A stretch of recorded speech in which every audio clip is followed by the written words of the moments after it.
We'll get rolling now. So thanks everybody for joining us for our second or third Tribal Energy and Climate Collaborative Exchange meeting. We're so happy to have you here today. We'll start with our welcome and overview. We'll do a quick opportunity roundtable. We'll spend most of our time in the breakouts. So we have one breakout by the Tribal Energy and Climate Collaborative focused on the SCHIP Residential Solar and Storage Equity Program, as well as a brief presentation by Grid Alternatives on their Solar for All program. And then the Tribal Climate Health Project is going to have a breakout on adaptation through access to land stewardship and traditional agriculture.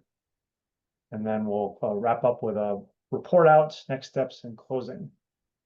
So I am Josh Simmons with Prosper Sustainably, co-director of the Tribal Energy and Climate Collaborative.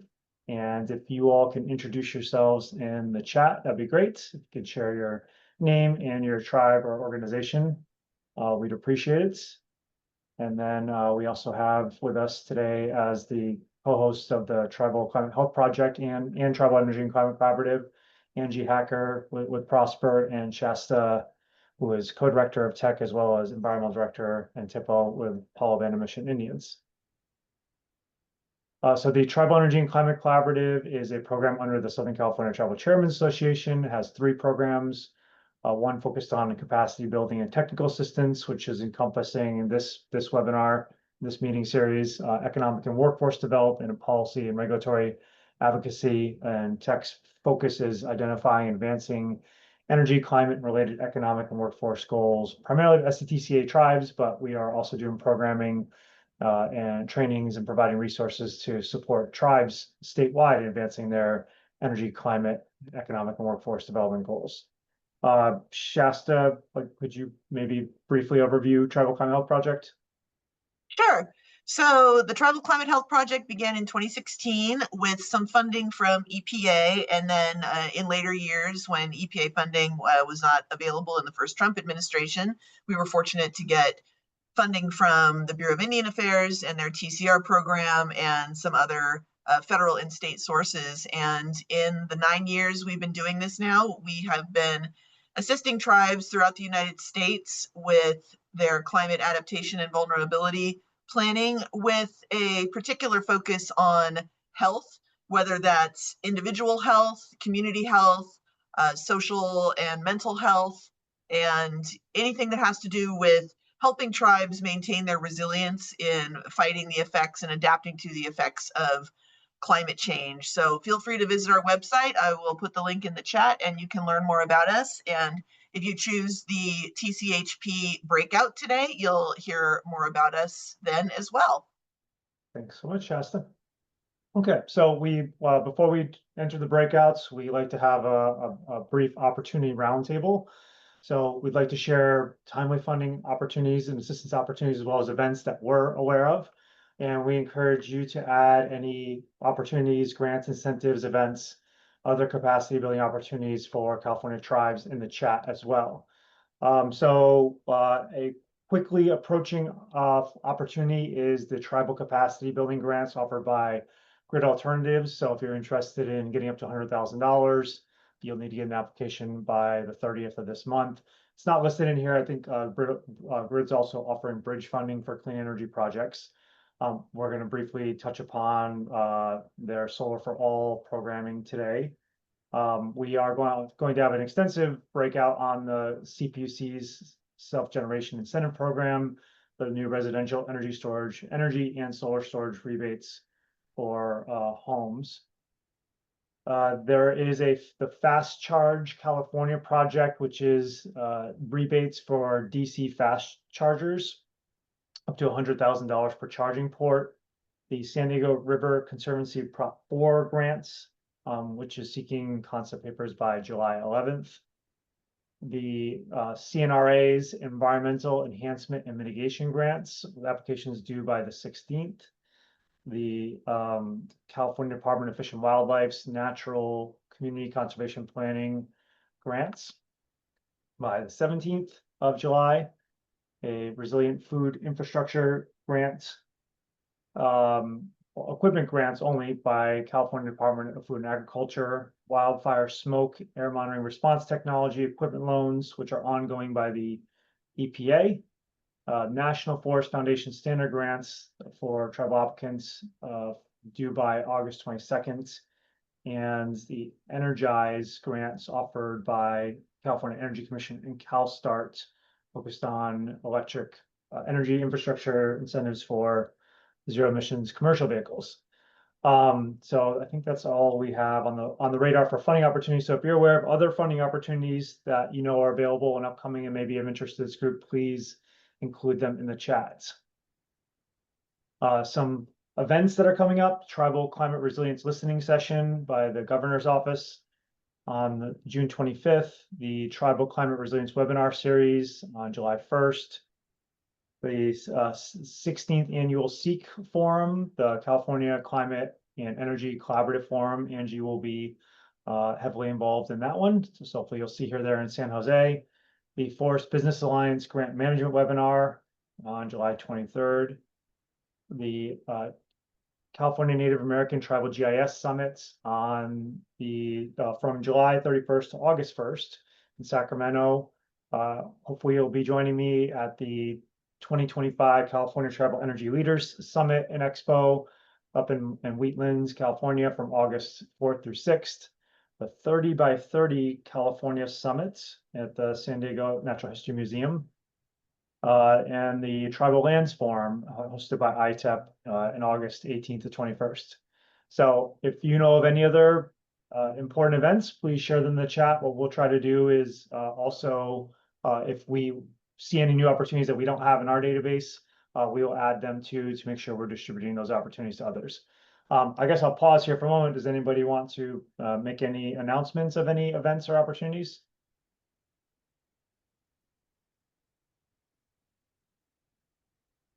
Okay, hearing none. All right, so now on to our main programming. So we have two breakouts. The Tribal Energy and Climate Collaborative is going to be hosting a discussion on the Self-Generation Incentive Program, Residential Solar and Storage Equity Program rebates, as well as Grid Alternative Solar for All opportunities. And if you are interested in that breakout, please stay here. And Amy, do you have the breakouts set up for Tribal Climate Health Project? Let's see. If you are interested in joining Tribal Climate Health Project, the Tribal Climate Adaptation through Access to Land Stewardship and Traditional Agriculture, that's going to include guests from Strategic Growth Council's Agricultural Land Equity Task Force. Please join breakout room number 1. And let's see, are the breakout rooms set up? I could create one. Okay, all right, looks like the breakout room is set up. So, and if you want to join Tribal Climate Health Project, join breakout room number 1. Otherwise, please stay here. I'll give a minute for that.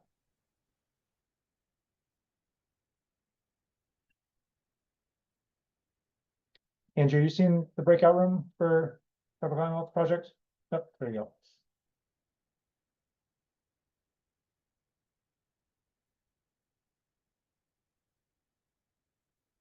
go. Give it another 1 minute. If you would prefer to be somewhere else than learning about the SCHIP Residential Solar and Equity Storage Program and Grid Alternative Solar for All opportunities, then join breakout room number 1. All right, looks like we're good. I'll dive in. So we have Shailene Pierce here from Center for Sustainable Energy, who's going to run through the slide deck and lead the discussion.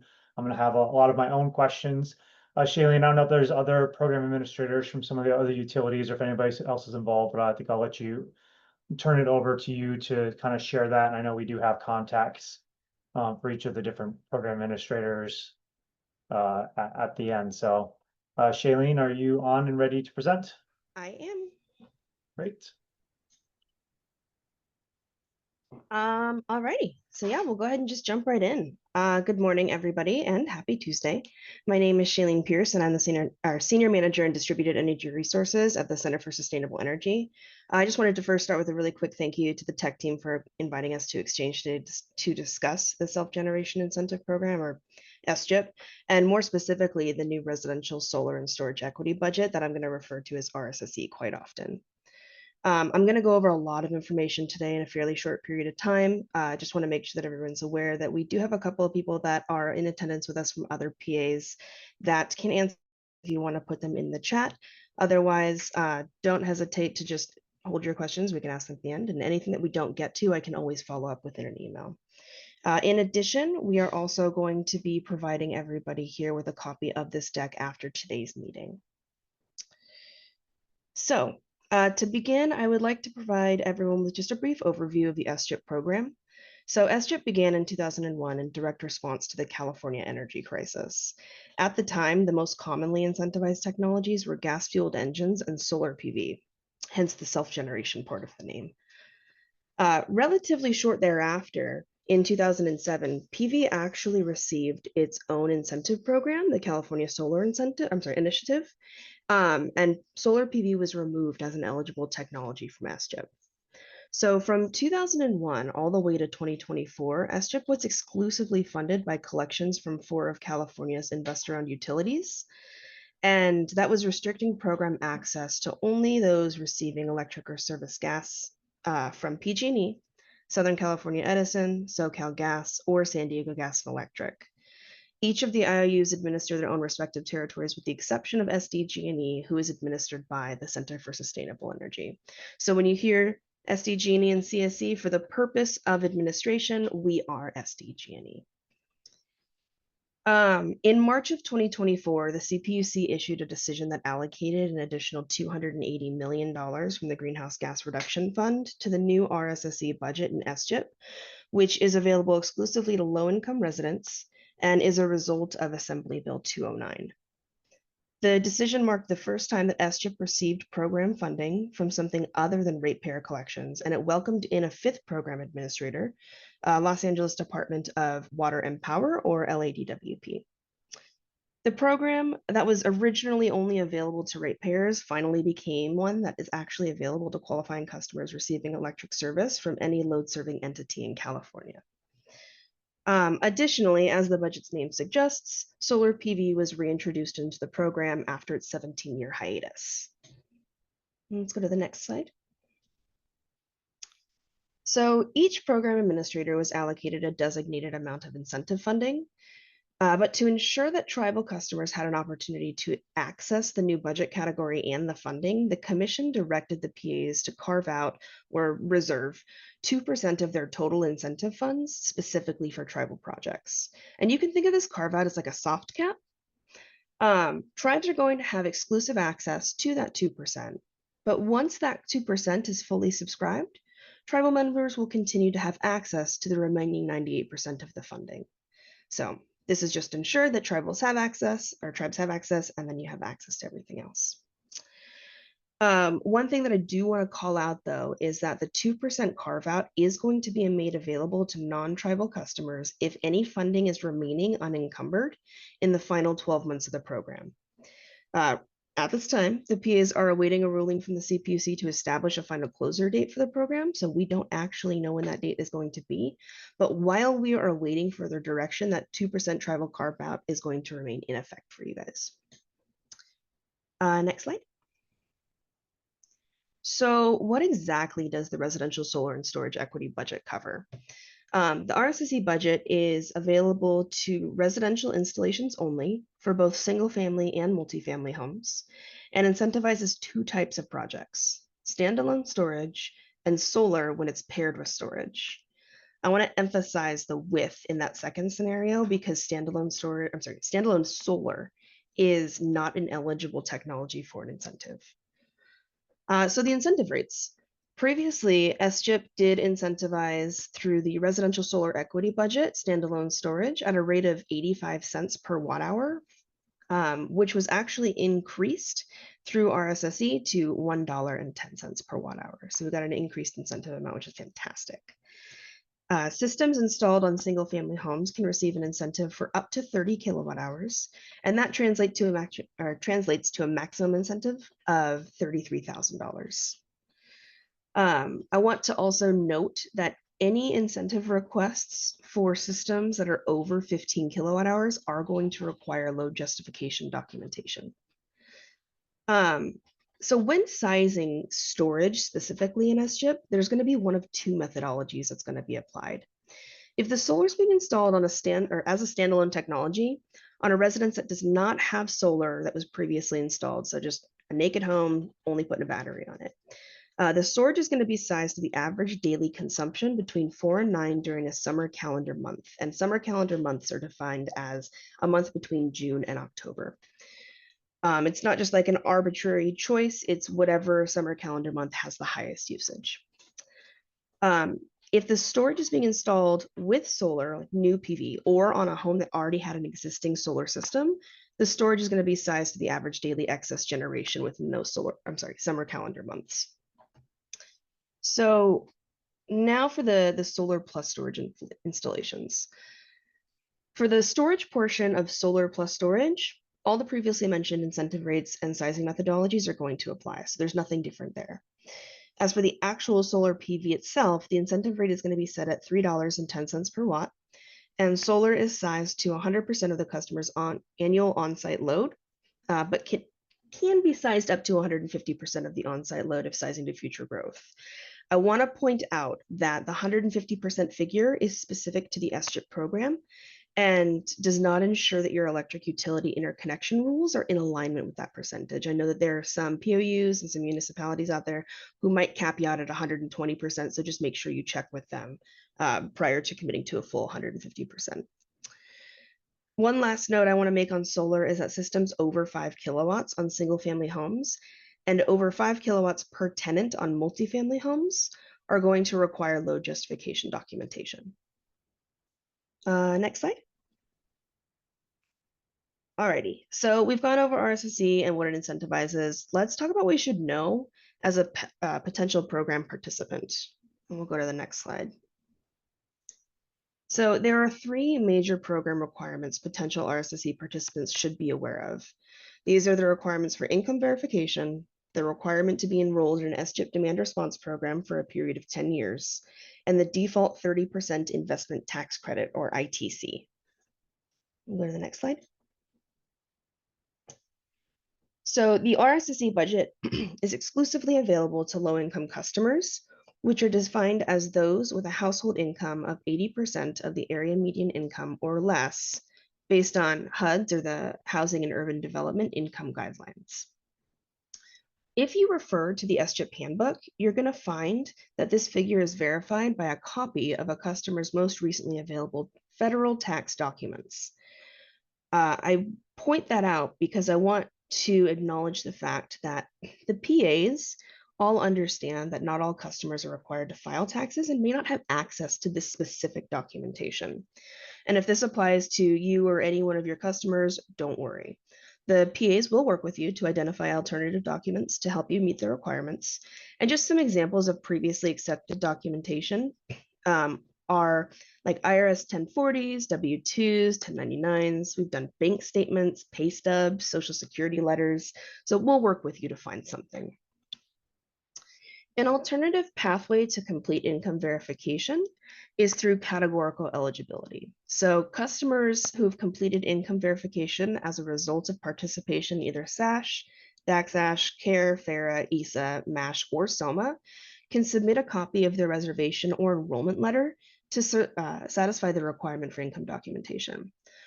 So just something that's important to note, though, is that CARE and FARA typically do not require income verification to participate. It's very low, like 3%. So make sure that your customer understands just being enrolled in CARE and FARA is not enough. They had to have had income documentation submitted as part of their enrollment in order for specifically CARE or FARA to meet that requirement. Next slide. So next is the demand response requirement.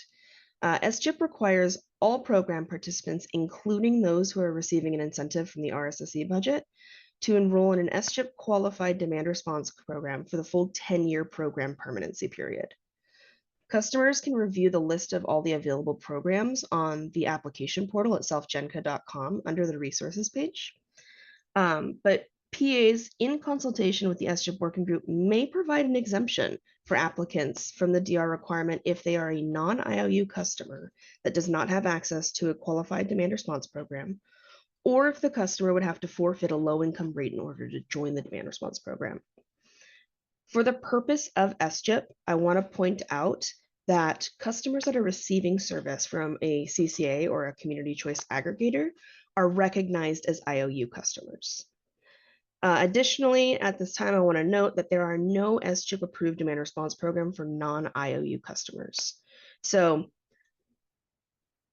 this doesn't automatically exempt the customer from the requirement, but if you're doing an application for a non-IOU customer, submit your exception request with your original documentation for your application, and that should suffice. Next slide. Alrighty, we're powering through. I'm not going to spend too much time on these next couple of slides because there's still a lot of uncertainty around the future of the investment tax credit, but I want to point out some of the major callouts.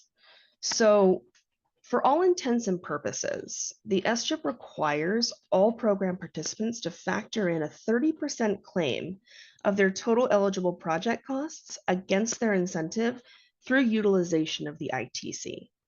The rules and the requirements are going to be vastly different based on whether incentive funding is coming from ratepayer collections or AB 209 collections, or the AB 209 budget, I'm sorry, as well as who the designated system owner for the project is, whether it's going to be a host customer or a third party is owning it through a TPO model.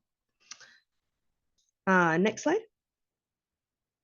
And the reason for these different rules and classifications is because the IRS has different classifications for funding sources and funding designations. So whether something is considered a subsidy or a rebate or a state energy efficiency incentive, they have different rules. So the SCHIP PAs heavily encourage program participants to consult a tax professional to address any questions relating to their personal finances. But are also here to answer any kind of program requirement rules if you have those during your application process. Next slide. So what developers are currently participating in the program? On this slide, you can see that I've broken down some of the preliminary participation numbers statewide, and these are now a couple of weeks old, but it gives you an idea of who the immediate key players were. The PAs have seen some significant participation from Haven Energy Services, Grid Alternatives, Apollo Home Power, Sunrun, and Solar Optimum. I've also noted on the slide those who are submitting applications to the new advanced payment program, which I know we haven't touched on much, so I want to do that here. The advanced payment program is available to developers who have previously successfully enrolled in the program. And I know that sounds weird because you have to become an approved developer, but then after you become an SCHIP approved developer, you can then enroll in the advanced payment program. So APP requires the developer to essentially float the cost of the system for the duration of the application. So the developer is going to be the one that is responsible for the costs during the application, and they are going to be the one receiving the incentive. APP enables the developer to receive 50% of the project's reserved incentive amount at reservation confirmation. So once the project has been deemed eligible, they can get 50%, and then they can get the remaining 50% upon incentive claim approval. The purpose of the advanced payment program is to just further reduce barriers for low-income customer residential participation specifically. And next slide. Alrighty, so last but not least, how do you apply? And this is a fantastic question because it was brought to my attention recently that there's not really a lot of information on how do you apply? So unlike the vast majority of incentive and rebate programs, SCHIP applications are typically submitted by the developer, not the host customer or not the homeowner. While the homeowner or the host customer can technically submit their own application, it would be in close collaboration with the developer, and the developer would have to provide that customer with confidential identification keys, as well as several pieces of technical documentation. So it's not typically advised that the customer submits the application because they're effectively going to have to ask the developer to do everything and then just submit documents on their behalf. So step number 1, engage with an SCHIP approved developer. The list of SCHIP approved developers, they can be found on the resources page on selfgenca.com under SCHIP developer eligibility application. And I know you're not applying to become a developer, but that's where that actual list is being housed. So once you actually engage with a developer, if you've decided that you want to move forward with installing an energy storage or solar plus storage on your home,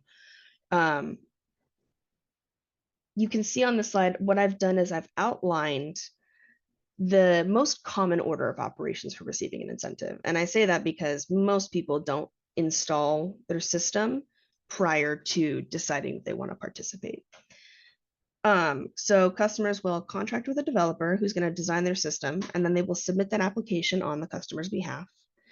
The PA is then going to verify that both your situation and your installation meet program requirements. And once you receive reservation confirmation, customers and their developers have 12 months to complete the installation and interconnection of the system. So that's that blue one right in the middle, system install. After the system is fully installed, up and running, you've gotten PTO from your load serving entity, your developer is going to submit your incentive claim form. And that's what the PAs use to make sure that what was installed is actually matching what you applied for and that all of the program requirements have been met. Once you guys get the incentive claim approval, then we process payment. Pretty simple. But I wanted to know, what happens if I just installed a storage system 2 months ago? Am I still eligible for the program? Can you still participate? And the answer to that is yes. So SCHIP allows customers to apply for incentives for up to 12 months after receiving their permission to operate. So if that applies to you, just make sure that you engage with your developer or whoever previously installed your system and discuss how it is that you guys can move forward with submitting your application. And next slide. Alrighty, we did it. And now that you've experienced what it's like to drink from an informational fire hose, I want to open the floor to any questions that anyone may have. Thank you so much, Shailene. I just want to maybe make a few points. And I tried to put this in the chat, but I think sometimes people are dissuaded based on low-income programs and the limits being fairly low. I want to point out that it's 80% of area median income, and that can be quite a bit higher than most low-income programs. So here's the if you go to that link, the HUD users link, this is San Diego County. So anyone who lives in San Diego County essentially would be applicable, if their income fell under these limits based on the number of people in the home, they would be eligible for the program. So 4-person bedroom, 4-person home in San Diego, as long as the income is below 132,400, would qualify for the program. So I popped up a few others. It really, that San Diego County is one of the higher area median income limits in the state. So Riverside County is a bit lower. Another one to say Lake County, was 75,100. So I think it's just, don't assume that because it's low income that your community members aren't necessarily eligible. Definitely encourage you to visit this and know that the limits will change from year to year too. So yeah, take a look at this and consider whether or not people in your community could qualify. But yeah, let's open it up to questions. If feel free to raise your hand or just come off chat, and if you could just kind of introduce yourself, and that'd be great. And if I will fill in the gap because I have questions.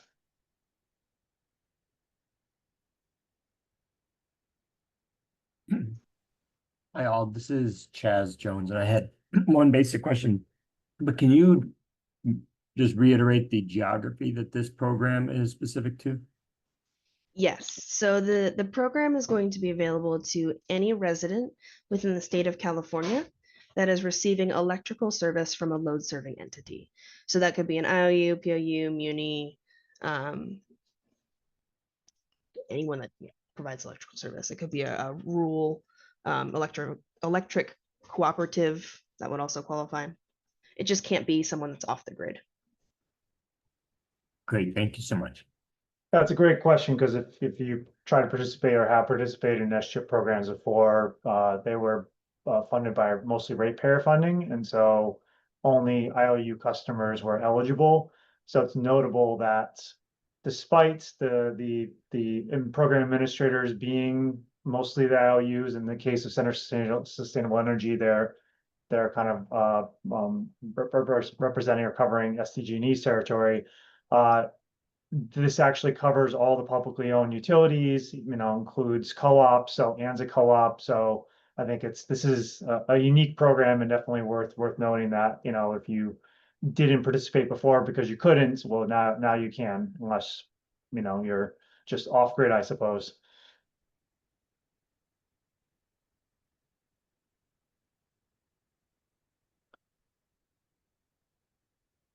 Okay, looking for questions.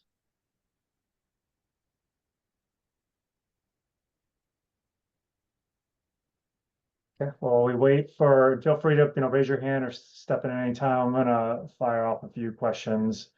So, Shailene, where can you track? I know that there's usually pretty good tracking of availability of funds by territory and how quickly they become exhausted. Where can you track that? Is there a link?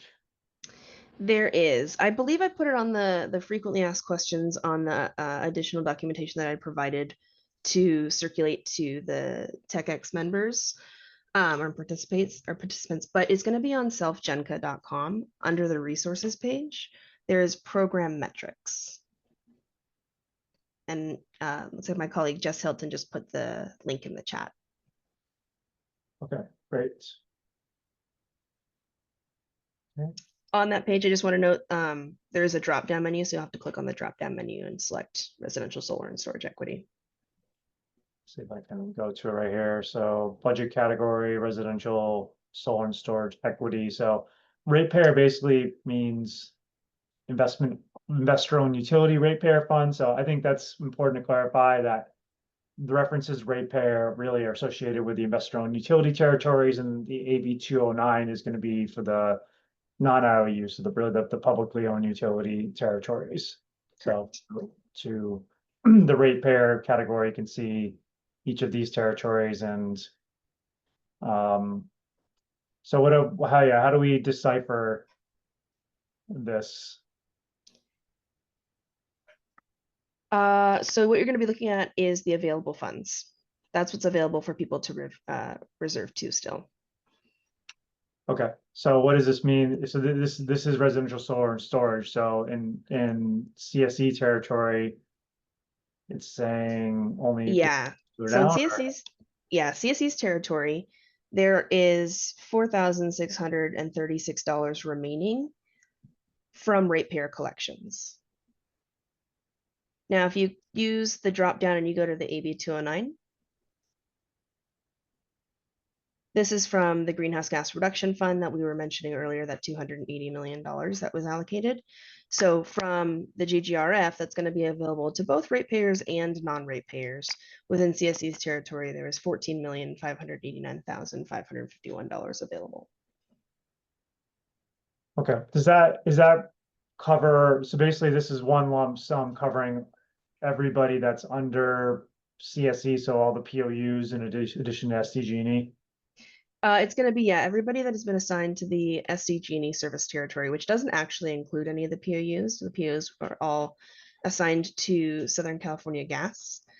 And that was another one of the documents that I had provided to Amy to circulate amongst the TECC-X, was the list of all of the load serving entities in California and who their program administrator is.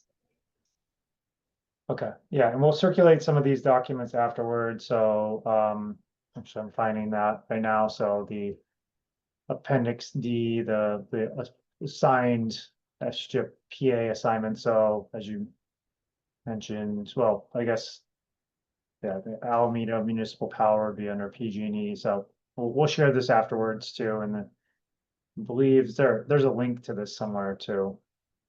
There is. It's on the CPUC website. And I think we actually, I don't know if we put it on SelfGen. But yeah, I provided the links in the documents as well. Okay, and this is the kind of program memo and frequently asked questions. Yeah, Okay, I'll pause for another moment because I have some questions about the 30% investment tax credits, but other questions in the meantime?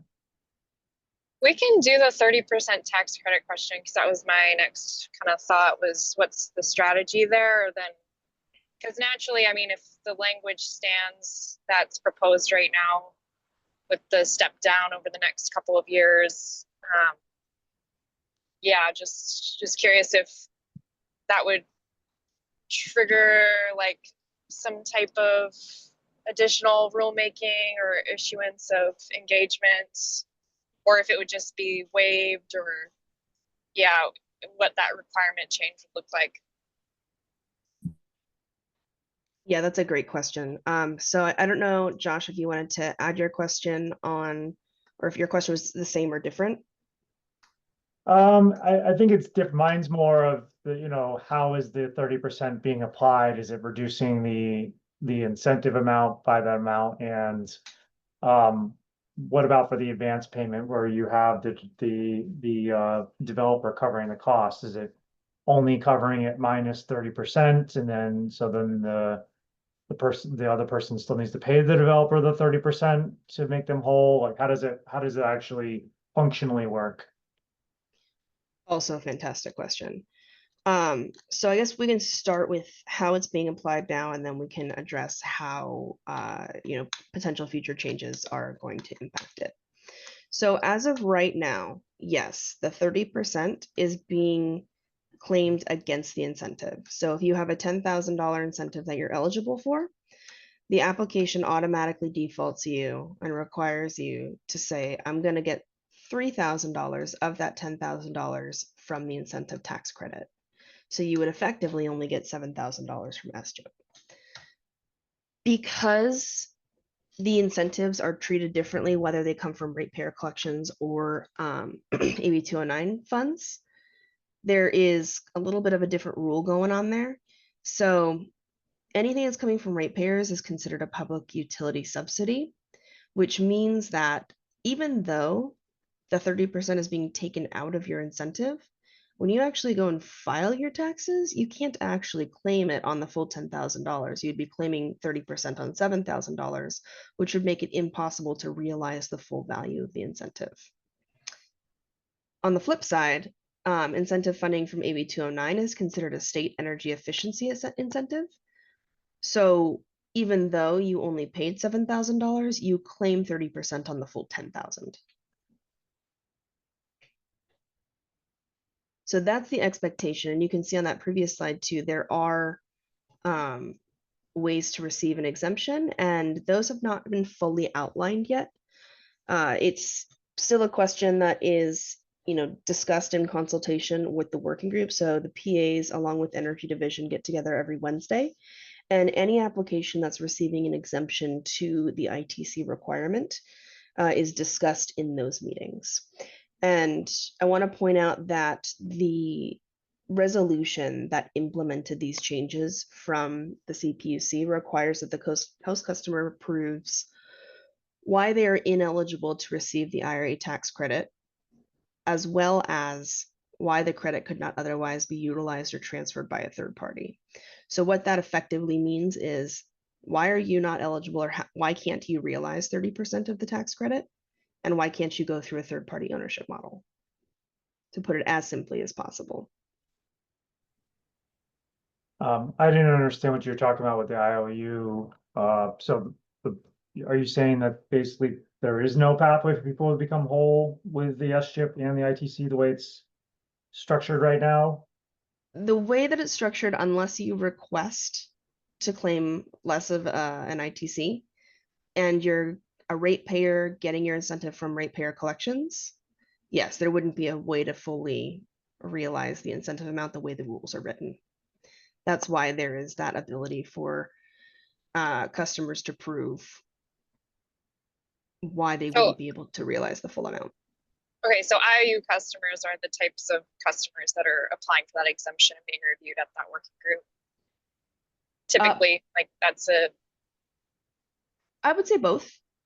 Okay.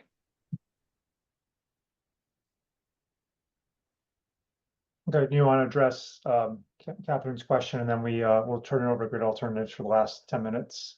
Yeah, absolutely. So Catherine, fantastic question. There's a lot of uncertainty still going on with the ITC right now. And I know that the House just passed an amendment to the version of the one big beautiful bill just a couple of days ago. Well, it's actually about a month ago now.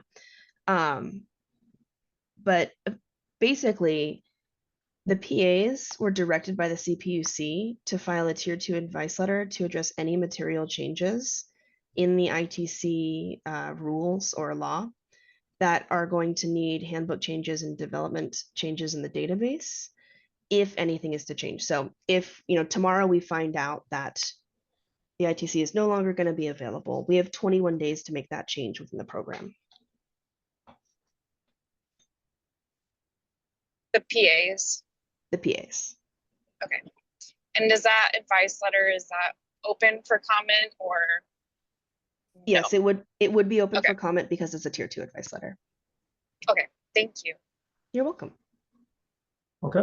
Oh, thank you so much, Shailene. And actually, let's see that. I know there was one more slide that had the contacts. We'll share the slides afterwards. Just want to make sure we have enough time for the Grid Alternatives folks.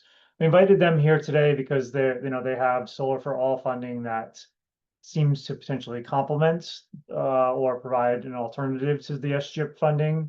And so I wanted to provide, I want to hear more about what they're offering and wrap my head around it, but I imagine many of you do as well. And we're similarly trying to better understand what the CEC and CPUC are also offering for Solar for All. So,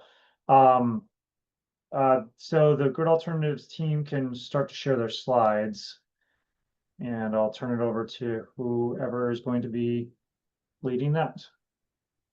Yeah, sounds good. Thanks, Josh. Kyle Felsman here, Tribal Energy Alternatives. Let's see. Let's make sure this works here. Okay, did that come up? Yep. Good deal. Alrighty, I'll kick it off. Yeah, thanks for having me today, everybody. Definitely see some new faces and some familiar ones also. But my name's Kyle Felsman. I work for Tribal Energy Alternatives as the Federal Programs Director. So our kind of like our star child right now is our Western Indigenous Network, Solar for All. And then that is specifically the Tribal Award for Grid Alternatives. We do have our other Solar for All award with the Headquarters Department, which is SANA, stands for Solar Access for Nationwide Affordable Housing. That's a completely separate program with different set of kind of requirements and application processes. But I will be specifically covering at least the tribal portion today. But I can also point people in the right direction if they're also interested in learning more about the headquarters Solar for All effort as well, because there is definitely a lot of opportunity with that one as well. Let's see, moving into the slide deck here. Here's kind of like a high level snapshot of the Tribal Solar for All award that Grid has right now. So we were awarded $62,450,000 through the Solar for All program through EPA. The main kind of scope we wrote into our work plan was we're going to serve roughly 2,910 federally recognized tribal households within our target states, which you'll see that map there on the right hand side kind of shows our target states / region. Of California, Nevada, Colorado, New Mexico, Arizona, and Utah. We do have kind of some back end like specific budgets that are allocated for each state, but those are definitely going to be flexible based on kind of when we start getting into the actual implementation activities. Again, we'll get into this a little more about how we're going to stack with other incentive programs, etc. We dedicated 72% of our award to go directly to financial assistance for tribes in that 6-state target region. And then we're going to keep 28% of that. That basically goes to us and our coalition partners to be able to operate and manage the grant, provide technical assistance, and kind of all the above. Right now, our team, our like contract team right now for this, our Western Indigenous Network Solar for All is Native Renewables, a group out of the Southwest that focuses mainly on the Navajo Nation. The Alliance for Tribal Clean Energy, which is one of the kind of the powerhouses in our space for like tribal, like energy related outreach and kind of marketing materials, and they have some expertise in like the finance and like project portions as well. We also have the Native CDFI network, which is really going to kind of, they're going to help us assist with a lot of the capital stacking and kind of a set of programs out there, as well as, providing options and kind of technical expertise around providing bridge and gap loans. We're also pending a relationship too with the California Tribal Energy Collective, which is a group out of the California there that I believe they're kind of, a startup obviously, but definitely got some good stuff going on. So we'll look at getting in with them here pretty soon. Moving on, here's kind of our basic eligibility and application requirements. Sorry. So eligibility, based on our EPA approved work plan, is we are like gearing towards, serving and contracting our sub-grant agreements directly with federally recognized tribes in those the target region I showed in the previous map. Third parties technically are not eligible to apply. These, like again, these sub-grants are geared towards serving and contracting with tribes. Projects just by the EPA, high level requirements, got to be able to prove 20% household savings. There is some discussion around that. There's actually the guidance for like how to actually do that and to prove it. They're still being developed within EPA and or the contractors that they have on hand also, but that's kind of one of the high level things that we have to keep in mind. And there's obviously like a capacity and risk assessment that we kind of go through to make sure that, tribes are working with our, they've operated federal funds before, they have like a SAM.gov registration, they can't be debarred, kind of all that baseline stuff you'd expect with receiving like, federal funding. Moving over, the application process, this is just really high level. I'll provide everybody a link with our website after this so that you can kind of take a look at it if you want. But it's really designed to be in 2 steps right now. The first step of that application, which is optional, is that we can provide technical assistance to kind of help tribes get their head wrapped around what it would be like to apply for one of our subgrants through Solar for All. Because there is kind of some specifics in like, project plans, engineering specs, and things like that we have to be able to have in order to award these grants. So we can actually provide no-cost technical assistance to help tribes basically develop their projects. If they choose to not do that and they have a well thought out project that doesn't need assistance on, they can skip that step and directly apply for the grant itself, which would technically be step 2 of the application process. And then what that entails is basically supplying a work plan, a budget, and a project timeline. And we have templates for each of those documents that they need to submit through our website too. So we provide the templates and basically plug and play there to be able to submit those. But again, if tribes have trouble with speccing those and need help with the project development portion, we can provide technical assistance for that. So here's kind of a snapshot of what we provide as far as that no cost technical assistance. We just previously talked about kind of the project development portion. So with that, a little more specific details. We can provide structural and site evaluation. We can do the engineering and designing, help you walk through that, and then budget development and kind of everything else that goes along with pointing you in the right direction to develop a solar project anyway. We can basically do everything up to physically writing the application. That's obviously we can't do that for tribes, but we can definitely coach them through the processes. We can provide TA as far as financial modeling. So I know like the relevant for this one as far as how we're how these 2 programs can work together. We are still working out a lot of those details on our end. So as far as the actual steps to make sure these programs can be bundled and things like that, we're still working on a lot of that. But once we get that down and once we get projects rolling, that's one thing we're going to really try to assist tribes with, is coaching them through that process also. And then pointing them, like, especially in the other states, maybe not as relevant to California, but there's other programs out there in other states, that they can use that we're going to try to help them through, as well as other things like the ITC and bridge and gap loans. So a lot of the project financing portion, we're going to try to provide as much help to tribes with that as possible. We can provide kind of help developing or kind of educating tribes on what workforce development opportunities will be available through the Solar for All program. One of them is going to be our installation basics training, which is one of Grid's kind of premier workforce programs that we have. We can provide that based on certain projects and whatever tribes are proposing. We might be able to work that in. We do have another number of other programs within tribal energy alternatives that we can provide workforce assistance also. And in developing the work plan and kind of writing that into their scopes of work for these subgrants is something we can help with there too. And then all the way down to the project management itself, because this is because we as the prime awardee for this federal opportunity, we will be responsible for the kind of project management oversight and compliance with these subgrants, so that tribes don't have to track all that on their own. So we're actually going to be the boots on the ground doing like the steps all the way from the procurement. We can assist with project oversight and the closing and commissioning. So that's kind of a quick snapshot of the technical assistance we plan to provide. So here's kind of just another high level slide that shows an overview of like what our pilot phase launch is, which is actually active right now. So most of the stuff I've spoke to up to this point, it's really kind of high level and broad, but it's actually meant to be that way because right now we launched our pilot phase, which is basically our round one or kind of, pilot kickoff for the grant and the projects. Whatever we learn from this phase, which will end in December, we're going to take that and kind of refine these processes to move into full-blown implementation, which is actually part of our work plan. We have this pilot phase worked in. When we move into full implementation, a lot of these details are going to be a little bit better figured out. That's just the map you see on the right. It's also a quick snapshot of the tribes that are in our region. So obviously California is a big one, which is good. And then we also have the other 5 states that we plan on servicing also.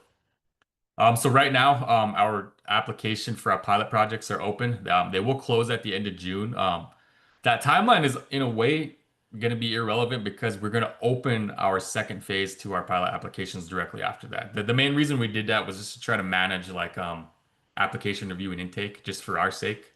But it's not going to slow down or like, basically axe anybody out of the pilot phase application. So this next one will actually open at the beginning of July.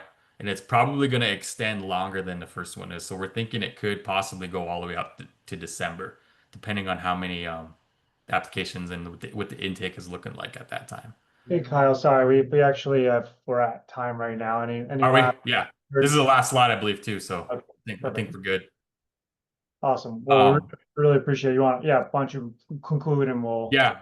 So if anybody wants to screenshot this is our information. Everything that I went over can be viewed within our notice of funding opportunity on this website right here. So take a snapshot of this. And then also that's our team.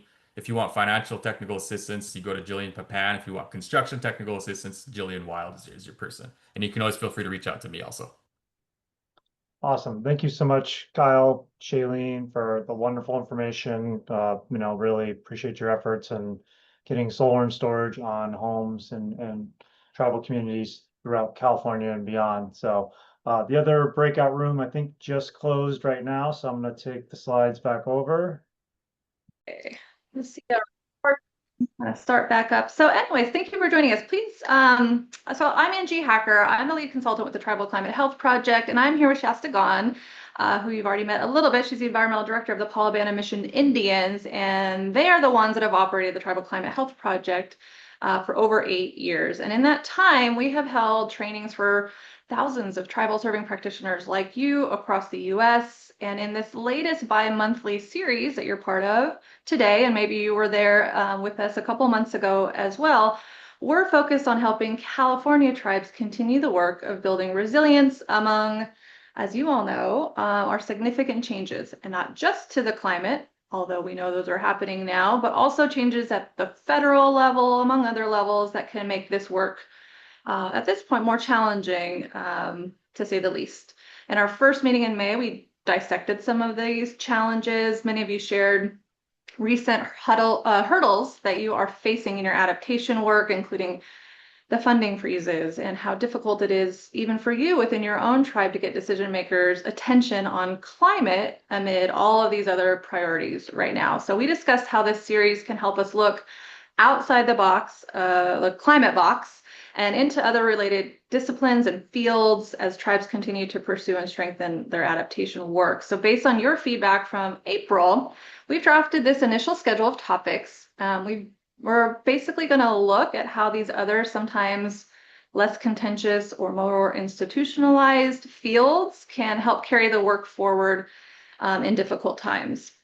So one of the topics that you all raised was good old-fashioned environmental protection. That's, yes, we're seeing some hits there, but that's still a pathway forward. Today, we'll tackle part 1 in environmental protection to look at how tribal climate adaptation can be supported by access to land stewardship and traditional agriculture, including resilience strategies like many of you are thinking about, like land back, which we know many of you are working on. Some of you are already actively implementing. We want to hear your experiences. There was big news. UROC, whose recent 47,000 acre deal made big news this month, and we want to hear what you're working on. So I'm going to go to the next slide here. So much of today is going to be devoted to an interactive conversation. This is really peer-to-peer learning in hopes that you'll be willing to share any related knowledge or experiences with each other and some guests that we have with us today. So we're really pleased to be joined today by representatives from the Strategic Growth Council's Agricultural Land Equity Task Force. So we've got Emily Burgueño, who a lot of you know. We have, I think Sean's not with us today, but Camille Frazier and Tessa Salzman are with us today. And we've been chatting up, trying to figure out how we could bring this important topic to you and actually give you an opportunity to provide some input. So they're going to present on their work, and they're hoping to gather some input to inform the task force's recommendations that are going to go to the state. So you'll get some insights into state policy alongside peer knowledge exchange and a listening session, sort of all in one. It's efficient time. And before I hand it off to SGC, I'm just going to hand it back to Shasta to share a few opening thoughts on this topic. Yeah, thanks, Angie. So I'm glad to see so many familiar names and see some faces today. And I just want to talk a little bit about the importance of this topic for tribes, especially when it comes to land stewardship and traditional agriculture. And we've got some folks who are with us today who I may call out when we have our broader conversation, because I know that your tribes are working on whether it's traditional agriculture and farming, or have been able to obtain additional lands that you are now stewarding, or have relationships where you have developed agreements with state agencies to be able to do some of this co-stewardship and environmental protection for the land. Now, we're dealing with a time in the federal administration where things are a little bit, I'll just leave it at that. They're a little bit,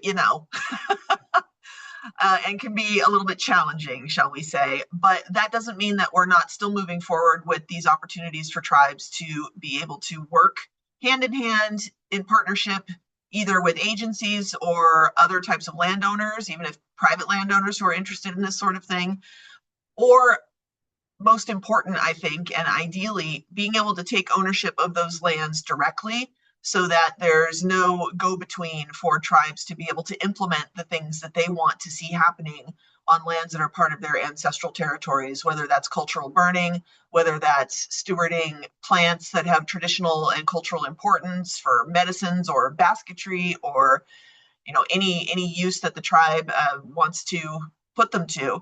So the more we can find ways to make this happen, and that's part of where SGC comes in today to talk about how they're doing this with agricultural lands, the better it's going to be for tribes. But it's not an easy lift, because you can't just give tribes, here's 10,000 acres, and then suddenly you have the resources to manage that. It's not that simple. So glad to hear a little bit today from SGC about what they're doing and how they're making this process more inviting for tribes. Thanks, Shasta. So with that, I'm going to hand it off to our friends Camille, Tessa, and Emily. And you guys are going to take it from here and let us know when it's time for our discussion. But everybody should be sort of thinking about a discussion that's coming that will be interactive. Thank you, Angie and Shasta. I'm going to do the presentation. Camille, do you want to just introduce yourself first? Yeah, thanks, Tessa. Hi, everyone. I'm Camille Frazier. I'm the program manager for the Agricultural Land Equity Initiative at the Strategic Growth Council, which Tessa will be telling you all about. I'm here to answer questions or jump in as needed. And I do believe that we have Emily on as well. So Okay. when the time is right to introduce her. Thanks. Yeah, thanks I didn't see Emily, but Emily, if you're on, we would love for you to introduce yourself as well. And if not, we do have a slide that she will share some thoughts on a little bit later in the presentation, so we can let her introduce herself then too. I don't see her either. She says she's on. There's a chance she's in the other breakout room. I'm wondering if staff could help us communicate to her to join breakout room one. She joined a little late, so I'm not sure that she knew to join this group. Thank you. That'd be great. Thank you. And she already knows everything I'm going to talk about right now, obviously. So I'll Thanks just for get your help. going. Yeah. Hi, everyone, and thanks for having us today. It's really nice to be here. I'm going to share, and yeah, Shasta and Angie, that was a really, really perfect and helpful setup for the work that we're going to share today. So thank you for that framing. My name is Tessa Salzman. I'm the program analyst for the Ag Land Equity Initiative at SGC. And Camille and I and a couple other staff support the task force. And so you can go to the next slide. This is our agenda for the day. I'm going to try to get through my slides really quickly so that we have time to hear from all of you and really focus on the group discussion. But we do want to provide an overview of the Ag Land Equity Task Force for you all who may not know about it, and then give a quick review of their priorities and their areas of focus to give you a sense of what they're working on. And then we'll open it up to all of you. You can go to the next slide. So what is the California Agricultural Land Equity Task Force? This is a body that was established in 2022 via the California Budget Act. And their work together is to develop recommendations on how to increase access to land for food production and for traditional tribal agricultural uses. And as was mentioned, the audience for this report is the state governor and legislature. And they will be submitting this report to the governor and the state legislature by the end of this calendar year. You can see 11 of the 13 task force members up in this photo. There's 13 members. It was an appointed body. And there are 3 tribal task force members, one of them being our vice chair, Emily Burgueño. Who's here now, by the way. Emily, hello. Do you want to introduce yourself before I keep going, Emily?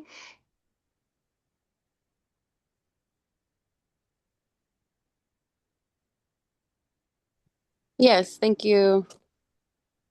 Hauka and ya Emily Burgueño nechuhi matas kwanang kopai napum sinauka tun kopai and ya pipa napum hismi up McAnyway and ya churchet super napum mat moche. So hello everybody.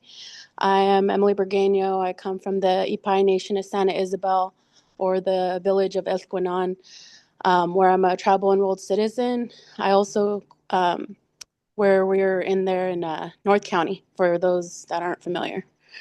I also come from Sinalkatoon Village, which is the Manzanita Band of the Kumeyaay Nation on my father's side. And then I just introduced my families and the work that I do. The Chesh Sapur, which is the strong-hearted work and the philosophy of Matmoche, love of the land. And I like to introduce myself in the language so that you all can understand who I really am before I share my titles.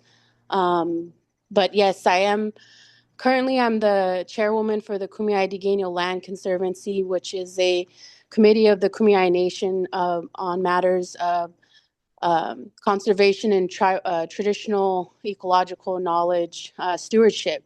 And then I have the honor also of being vice chair of the California Agricultural Land Equity Task Force. So I can talk a little bit more, but I wanted to introduce myself that much. And I'm calling from the village of Matamo, which is the Sequan Reservation. Thank you. Thank you, Emily. I'm going to share just a couple more details and then we'll pass it back to you. So we can go to the next slide. We wanted to share, so we do have, as we mentioned, the task force is working on a report of recommendations. And so throughout this full calendar year, they've been working on iterations of that draft and improving it along the way through their conversations and through hearing from communities. And so we wanted to share 2 of the definitions that are currently in that draft report. And we'd love your input on these definitions if you have any thoughts about them once we break into discussion.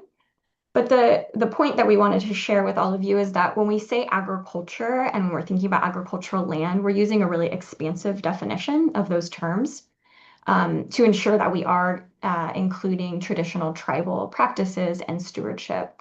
And so you can see that as defined in the report currently, agricultural land equity is the process of eliminating disparities in secure and affordable access to viable land. And then agriculture is, again, really expansive. We're considering it to be the knowledge and practice of cultivating plants, animals, ecosystems, etc., for food, fiber, medicine, and other cultural resources. And then this includes many different ways of tending to the land. So we can go to the next slide. We wanted to there we go, thank you. We wanted to share a couple of details about how the task force is really doing their work. And so one of the main ways that they're working together and discussing is through regional meetings that they've been hosting across California on a quarterly basis. The first one was in October of 2023, and the last one will be in December of this calendar year. And those are all public meetings open to all who want to listen in. They're virtual and in-person options. And then in the interim, they're also hosting subcommittee meetings about more specific topics and working group meetings. So that's one way that they're doing their work. And the key there is that they're really doing it in the public setting. So all have a chance to listen in and participate. Their next meeting will be in Arcata, in Blue Lake rather, at the Blue Lake Rancheria on August 13th and 14th. And then their final meeting in December. You can go to the next slide. Another huge part of their work and of really coming to the current draft of recommendations that they're working on is through community engagement. So this has been a big commitment of all of the task force members to ensure that they're working with the communities on the ground and learning from them, given that they're trying to draft these recommendations to serve a number of different communities, and they want to make sure that they're grounded in those experiences. And so you can see up on this slide, there's a bulleted list of all of the different, or some of the different activities that the task force members have conducted, including a land access experiences survey, and the analysis of those results is in a report online that we can share. We've hosted guest speakers from all over the state. We've hosted many site visits, again, in different regions around the state, and had community engagement sessions similar to this type of meeting, but we've been having them in person as well, and sometimes have quite a bit more time to really get into the details. And then I wanted to note too that we currently have a tribal leader invitation letter out right now, which we sent to the Native American Heritage Commission contact list, inviting one-on-one meetings with any tribal nation that wants to talk more in depth about the draft report, and then public comment. You can go to the next slide. I'm actually just going to quickly pass over this one. This is our timeline, which I have mentioned parts of. You can see, we're in between this May and August draft. The task force members are working a lot this summer to get that third draft public. It'll be released on August 1st. And then you can see the end of our timeline happens December 11th. So I'm going to pass it back to you now, Emily, to share more about why the task force work that you're doing has been important to you, and the importance of secure land access, and any other experiences you want to share. And then we'll go to the group discussion, just so people know. Sure. So I just wanted to share my commitment with the task force. Being a traditional land steward, brought up in that way, we've always had that relationship and reciprocity with the land. And that's what I carry with me on this task force, is that insight and understanding that for the folks that do, and have been affected or work with ag, within ag, we know the discrimination and the misunderstanding of land stewardship that the agricultural community or field, needs that support of our stewardship. So that was kind of pretty much my goal, is to bring the traditional relationship with land, not just the manipulation and molestation of the land with tilling, with desecration of our sites, because a lot of this ag land they are villages, they are cultural landscapes that are being manipulated for monocrops, for other unsustainable practices.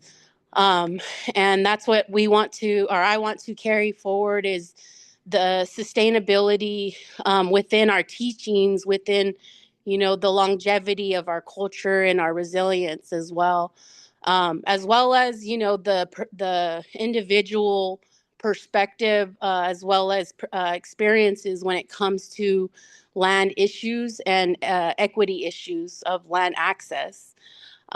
There are some, with the governor's apology and some funding programs, there is some momentum going. However, if you look through that momentum, you'll see a lot of those filters and limitations and barriers that tribal nations are experiencing. And this is just what I'm referring to, tribal government. We also want to highlight the cultural practitioners who are on the ground, who've been, stewarding those grounds for generations now, and hearing their perspective, because we all know that our tribal leaders carry out the priorities and the concerns, of our people who have been doing this work. And there's many factors, not just talking land. We're talking waterways, watersheds, headwaters. We're talking plant species. We know San Diego is one of the most biodiverse places in the world, not just in the United States. So how does that look within the report about protecting the species that are found within these ag lands that you can't find anywhere else other than our homelands? So there's many factors that go into it. I know, when we had that first session in Susanville, they really wanted to make sure we highlighted the importance that these are not just crops or monocrops. These are our living relatives that we've had generational relationships and experiencing. We've both been affected, the people, the land, and the biodiversity because of genocide. And when we talk about climate change, that is one major factor that is missing. We talk about the floods, the earthquake, the heat, but we never talk about the colonial climate change that our people and the land have been severely affected by. So these are some things that have come up, and this breakout room was intended to be more of an informational sharing, so that we can seek out your interest, or you can share that information to the representative that you may turn to for your tribe, or the tribe you may work for, or the tribe that you may serve or support. I do welcome anyone who is interested to join the tribal listening engagement session, I believe is what we're calling it, at Golden Eagle, which is owned and operated by the Mesa Grande Band of Mission Indians. So I really look forward to that dialogue that we're going to create there. And we'll have some, delicious food offered by our community cooks. So I wanted to welcome you in person, but if you can't make it in person, July 23rd, then please join us virtually. And a lot of you may know me personally, so there may be some questions that we don't cover. So please reach out to me if this struck a chord for you and you want to find out more. My intention with a lot of the work that I do is to uplift my people's voice, and this is literally, the commitment that I signed up for this task force, is to uplift the priorities of my people. And I don't, reduce that just to where I'm from, but also, our neighboring nations, Kupa, Liseño, Kuya, and beyond throughout California. So thank you, Shasta and Paula, and everybody who organized this call.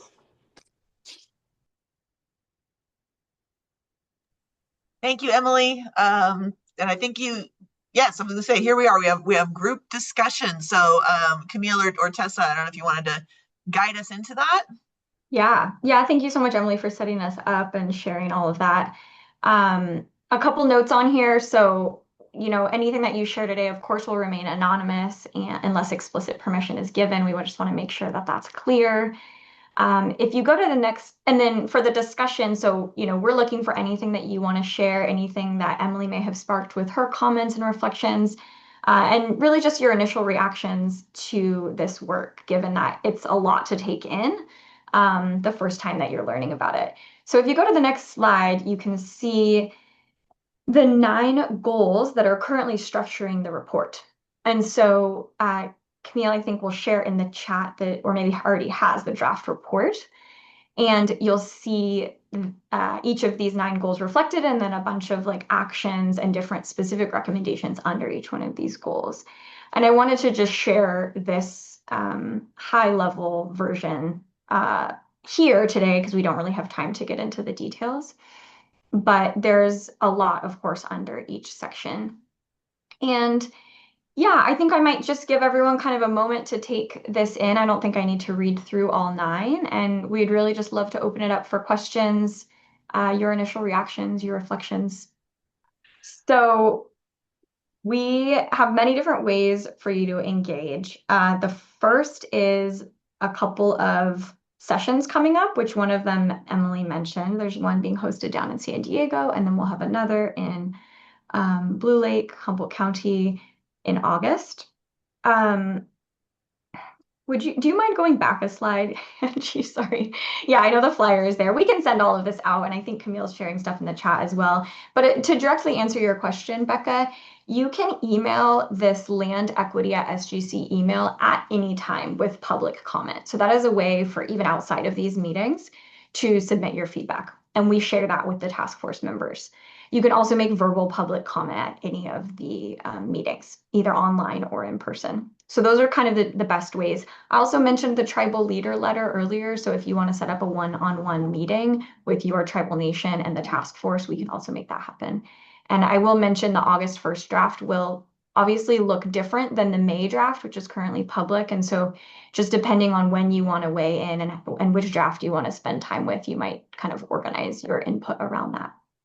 Well, meanwhile, why don't we let Rico, we've got basically like a minute and a half before we're going to be shuffled back into the main room. So Rico, you want to go ahead and introduce yourself? Sure. Let me get this computer out of the sun. I'm trying to run 2 different meetings at the same time. Mishistu Kainkara Rico Miranda Kaurum Sanaloni.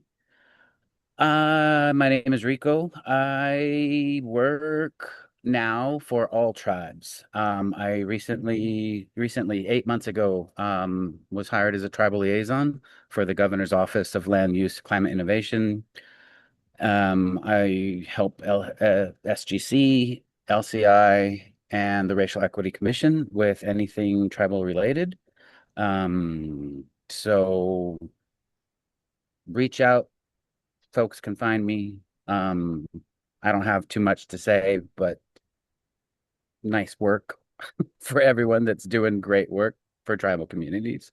Rico, thank you so much for coming in. You should always come to these. I'm gonna actually wrap us up here in just a moment, and just to say thank you so much for folks from LCI and Strategic Growth Council, and Emily for joining us and sharing all this information with us.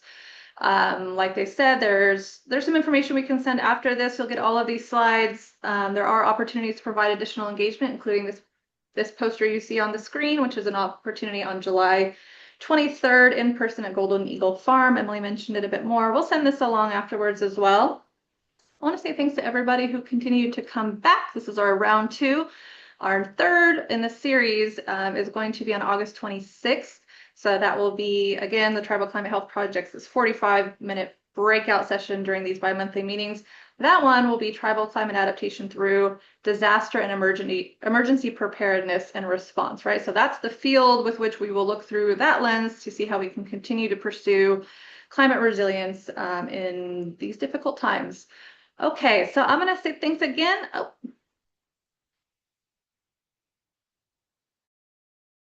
We are back. Shasta's in charge of the report out, but we did good. Okay, well, I'll let you report out first, and I'll use you as a model for what I should say. Okay, well, in the 4 minutes remaining, I'll try to take one. We talked about the Agricultural Land Equity Task Force and their upcoming report, and got to hear a little bit about how that process is going. Fortunate to have a couple of folks from SGC and Emily Bergano, who's the vice chair of the task force, and give us some of their goals from the draft and give our group opportunity to discuss those. And thankfully, we had a couple of really good comments from folks and some questions about what could be included and just other issues to think about when it comes to agricultural lands, trying to bring it into a little bit more of a tribal lens. And those were really good comments. I think we probably could have talked for a while longer, but good conversation. And we will be sending out all of those materials, not just to those who were in the breakout room with us, but to everybody who was registered for today's meeting. So if you missed being in the room with the cool people and had to stay in the room with the dorks, then no offense to any dorks, because I'm a dork too, or nerd. How about that? Anyway, you can look over those materials as well. Josh, your turn. We didn't have the comedian in our room, so.